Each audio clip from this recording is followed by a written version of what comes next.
ready, Devil Hunters, because you've contracted the podcast devil, the only show that pulls your ripcord. Hello and welcome to the Podcast Devil, the only podcast, as far as you know, that reviews the Chainsaw Man anime every week. I am your host, Chris Wolfhart. With me, as always, are my co-hosts, Anime, Danime, and Bob Video Games from GigaBoots.com. I'm a perpetual podcasting machine. I'm also here. And Dr. Aggro, who doesn't get a bit because he's too respectable, also from GigaBoots.com. Welcome, anime-only viewers. Welcome to having seen that now. Oh. Knowing it was coming did not make it easier. This is a better PSA than the U.S. government has ever funded. This is episode 7 of Chainsaw Man, The Taste of a Kiss. Oh, of course. Oh, that feels so bad. Let's get right into it. We open with like a 10-second recap of the end of the last episode where Aki got stabbed and Denji's like, fine, I'll fucking go die. Fucking you all owe me. A 10-second very brief recap, very different from Soul Reapers. Dun, dun, dun, dun, dun, dun.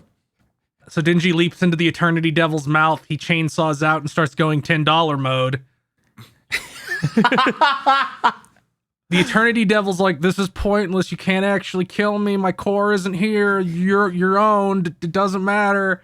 I don't know why he's turning into Morty. I But mean, honestly, that's kind of the vibe. Yeah, that's kind of the vibe this guy has. He's coming at the same level as Jay Sherman, being like, what use are my keys without my car?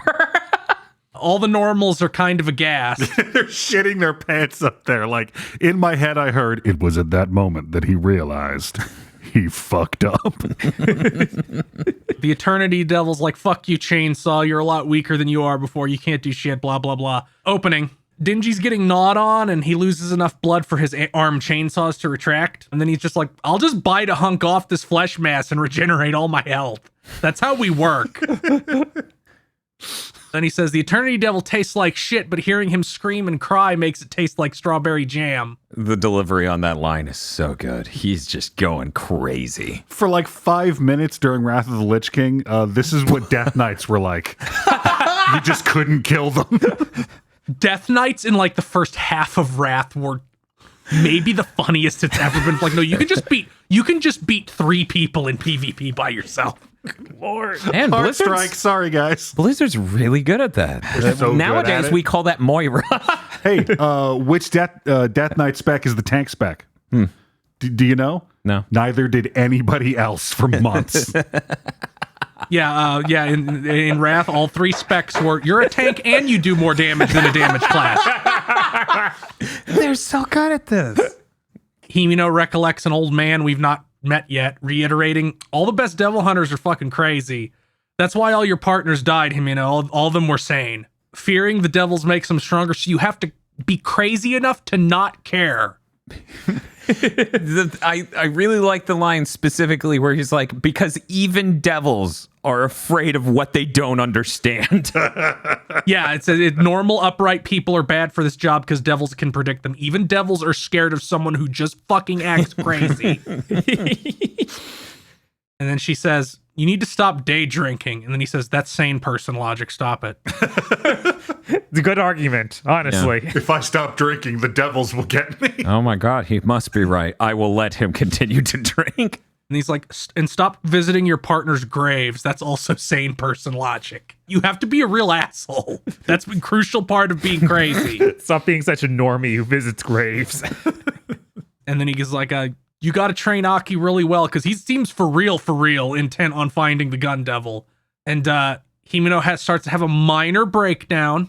And then we get a flash forward where she's really obviously trying to get him to give up and quit and come be like a private devil hunter because they don't have to deal with dangerous ones. Yeah, she's basically like, hey, you want to stop at the McDonald's on the way home from school and also maybe quit this job so you don't die?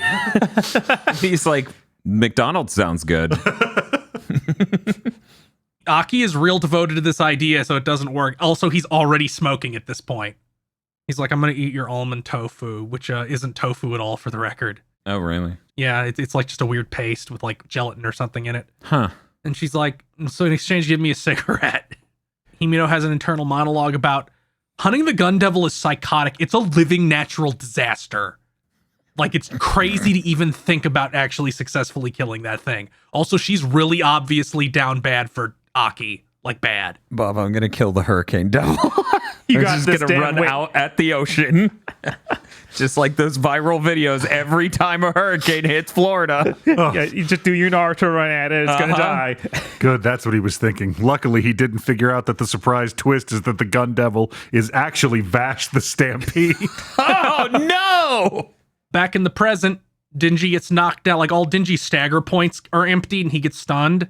But Himino uses her ghost hand to yank his ripcord and he comes back to life. That's pretty helpful. And then Dingy's like, I drink your blood, I keep going, I'm a fucking perpetual motion machine.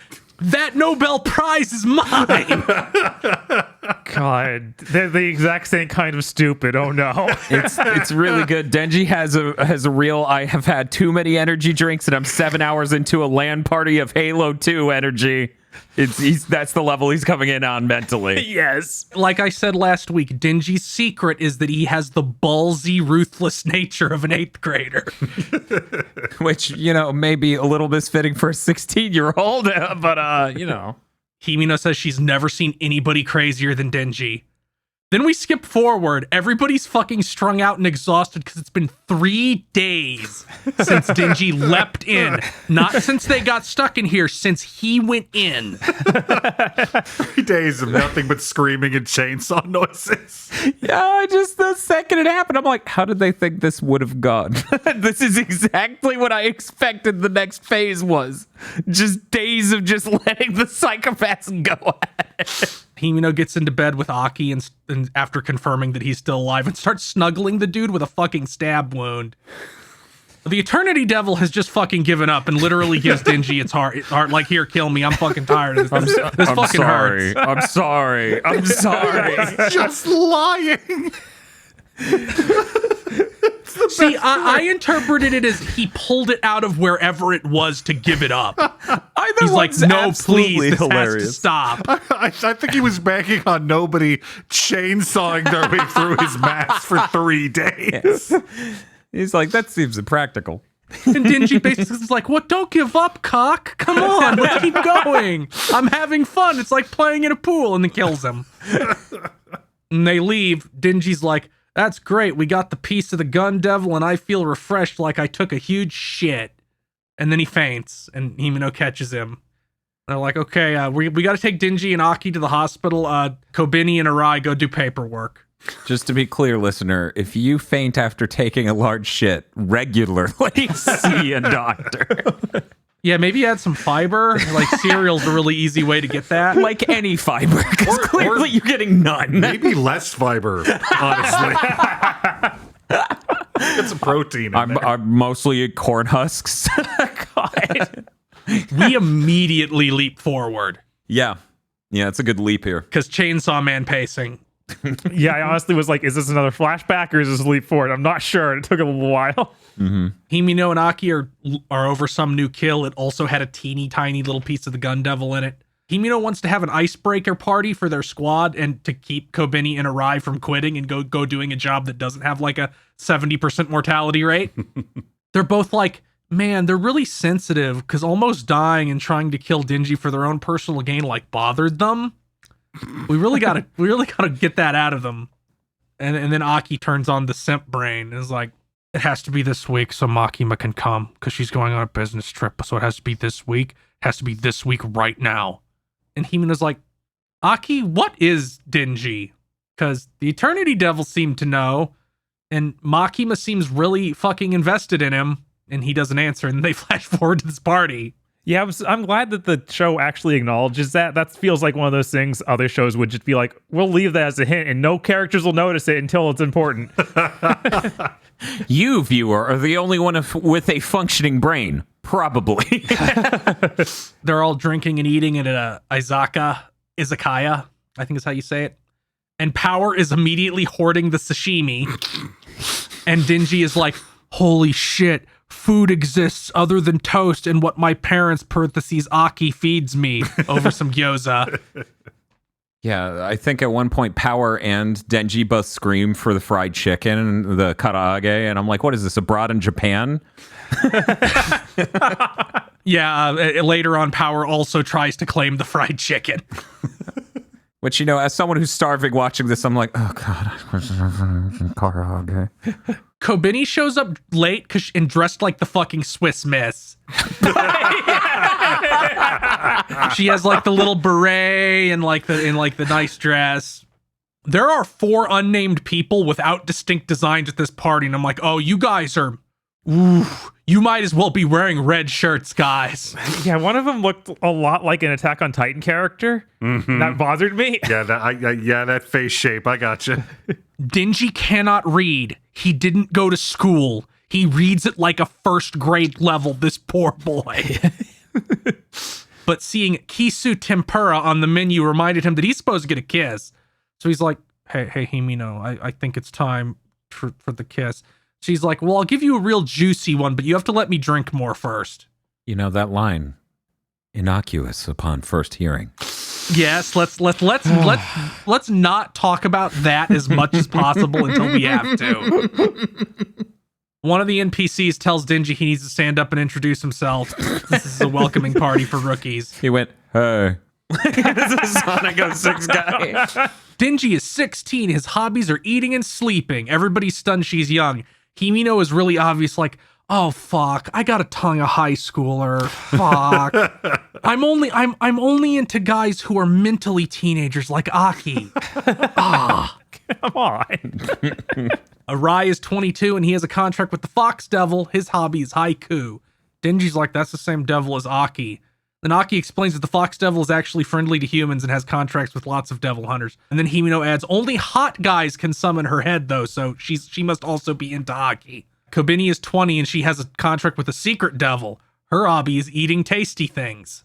Her cute outfit is a hand-me-down from her older sister. Himino asks where one of the NPC's rookies are, since this is like the thing for the rookies, and they're like, oh, he died. And it's like totally casual. It's like, yeah, he ate it. When was it? Yesterday. Himino tries to pray, but she is tanked. Like, she's stumbling over her words and slurring already. Then Kobeni and Arai are like having episodes about how often people die because everybody's just talking about how often everybody in this job dies. That'll cause that. According to the NPC talking to Denji, Himino gets really drunk and kisses people constantly. It's happened to literally every single rookie. And then Makima jump scare. She shows up and is like, who are you going to kiss, Denji? And Denji's like, no one. No one. He's like, fuck, I have to find a way around this. Shit. Meanwhile, Makima finishes a beer in 2 frames, like a gigantic pint in a stein. And she's like, no, Denji, come on, who are you going to kiss? So Denji ramps up like his compy level brain and is like, well, I definitely want tongue from Himino, but I don't want Makima to see it. So I have to try and change the subject. So he changes the subject to the gun devil thing, and Makima like lightly praises him and would pat his head if she wasn't like three seats away. Then Aki's like, man, there's a lot of gun devil guys lately. It's weird. By the way, what the fuck is Denji's deal? Like, he's very direct in asking this. Then Makima chugs her second beer and says, I'll tell you if you can outdrink me.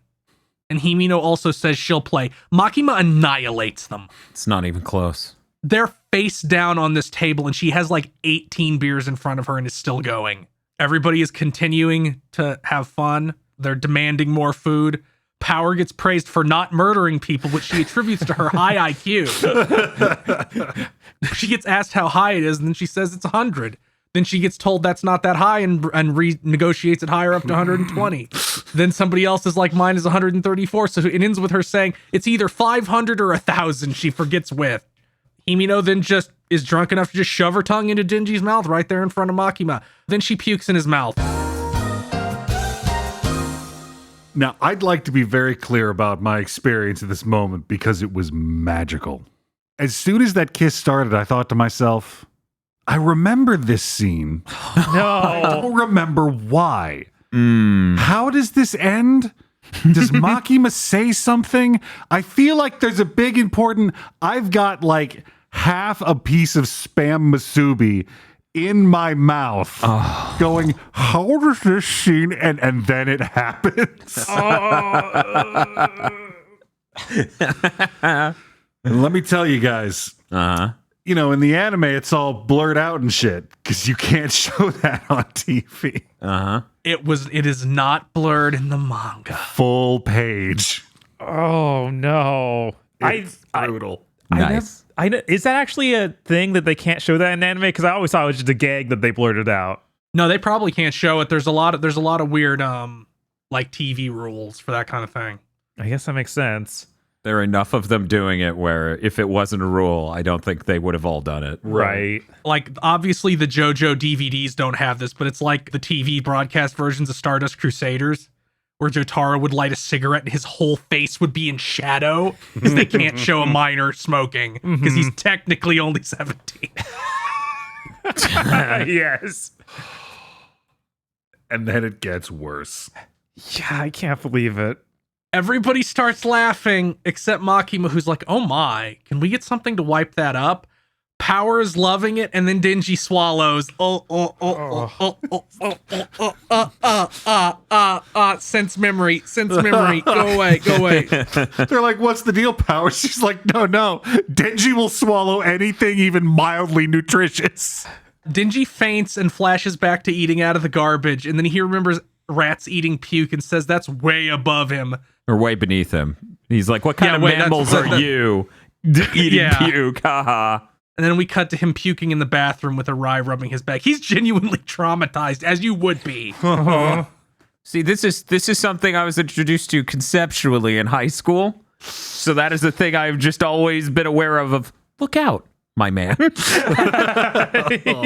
So he's puking in the bathroom. Arai is helping him and rubbing his back and teaching him his advanced puking technique that he learned from his drunk mom.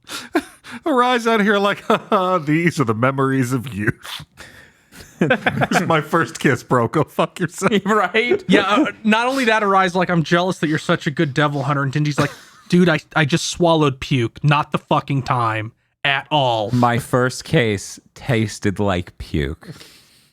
Go fuck yourself. Everyone is schmoozing after like the place is closed. It's like, where's Denji? It's like, well, Himino scooped him up and carried him off. We just let her. I don't know what happened. Himino kidnapped a minor. Right? It was like, where's Denji? I don't know. Did you see any predators make off with a small child? She took him to her house and he wakes up and he's like, I want water. And then we get like the first person ASMR shot of drunk Himino, who is still drunk. She is actively drinking now, coming onto him real hard. And it's really obvious that she's like, this is some fucked up thing where she's really obviously projecting Aki onto him and is like, has some fucked up idea that he's her ticket to saving Aki. Mm-hmm. So like she needs him for that, but she's too drunk to actually groom him and just falls asleep. Well, she's lying down in bed next to him and says, you want to do it? And that's the end. Yeah. Yeah, and the implication is she's falling asleep because she's too drunk. That's the end of the episode. But we got to see the opening we got to see the ending for the first time. And that's true. We did get to see the ending for the first time. It's weird how they waited to the back half of the season to show the ending. You know, if that was their idea for the ending, you can kind of see why they waited. Right. Yes. Just for this hit, like it was kind of worth it.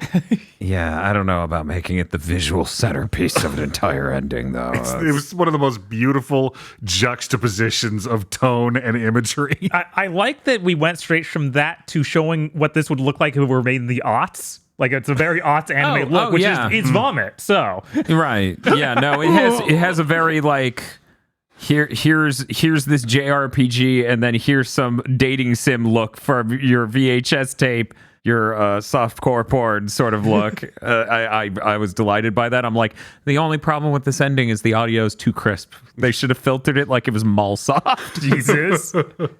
Play that shit out of a mall speaker and record it from 30 feet away.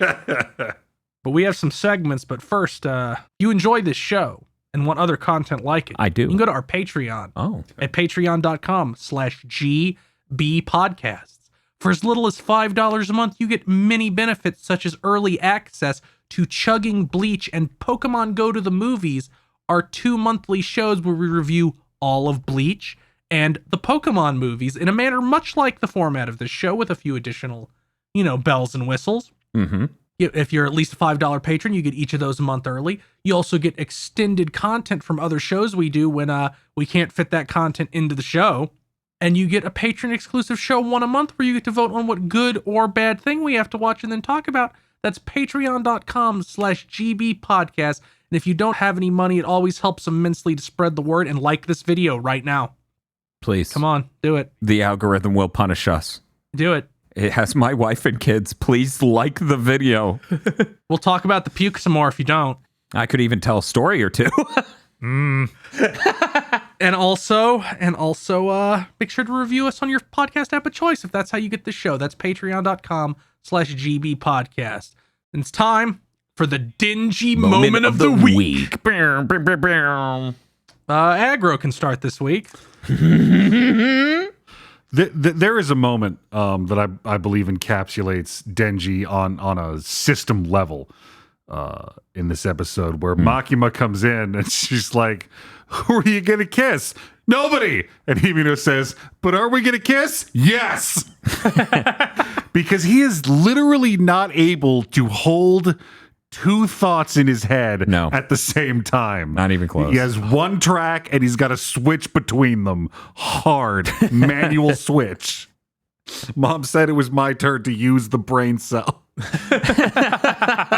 That is how it feels. It's like a really old processor that can only handle one task at a time.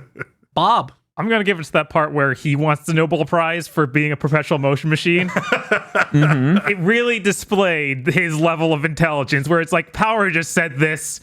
It's actually smart. As I said, he's coming in at that land party mental level. Yes. Dan. There aren't that many other choices that are safe. Yeah, no. I know. I was going to go with the one Bob said because the perpetual motion machine line obviously is my favorite part of this episode. There's a certain naivete that is exemplified through him willing to go through with kissing someone that completely, obviously shit-faced. That shows that he believes in that moment nothing bad could come of that. That is an important part of Denji's character, is that he's unaware of the horrors of the world and alcohol. Yeah. Yeah. And thus deserves being highlighted. I am going to choose his introduction when he says that his two hobbies are eating and sleeping. Yeah. It's almost zen, the level of contentness he can have with such simple things. I was watching that. They're like, "What are your hobbies?" And I just say out loud before he answers, "Subsistence." What's up? This powerful episode this week leaving an impact on you, Aggro? It did. Like, I remember in the first episode, we talked a lot about how shitty Denji's life was and how you can't really do anything bad to Denji because Denji's seen worse. Yeah. Which is why I loved how we had a flashback to him eating literal garbage and going, look at those stupid rats eat puke. They're shitty. Their lives are awful. Good thing my life is so awesome. And then we finally found a moment while he's living the dream to just break him. Yeah. And that's it. That's now the worst thing that's ever happened to Denji. It's only made him stronger. What did we think of this episode? Let's start with Dan. I think it's an important tool for teaching kids the importance of not trying to make out with a very drunk lady. I also think it was a really good episode of Chainsaw Man. Helps communicate various characters and what their feelings are in and of the moment. I really think the Himeno stuff of this episode is good, where it's just like they want to quit because they have to work with the guy they were gonna kill. The kids these days, they need to be bolder. Bob. Yes, I also enjoyed this episode other than that one part. But I understand its importance. I wouldn't remove it, but oh man, I don't want to watch it again.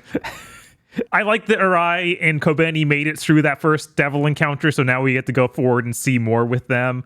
Even Arai is getting built out as a character with his story about his mom and everything. which I wasn't sure. Mhm. I really couldn't be sure was the last set. Yeah, that's fair.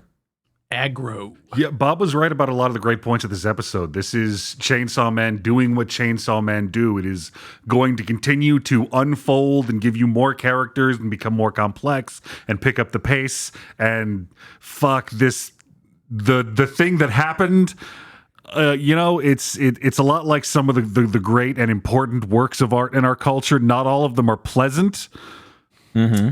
But, art, I believe I've quoted on content before, art isn't supposed to look nice. Mm-hmm. Art is supposed to make you feel something. Yes. Yes. If the metric of success for a piece of art is how intense an emotion it brings forth in you, I can certainly say episode 7 of Chainsaw Man hits like a 10. It's just, Yeah. it's out there. Powerful stuff. Powerful stuff. It really hit me right here.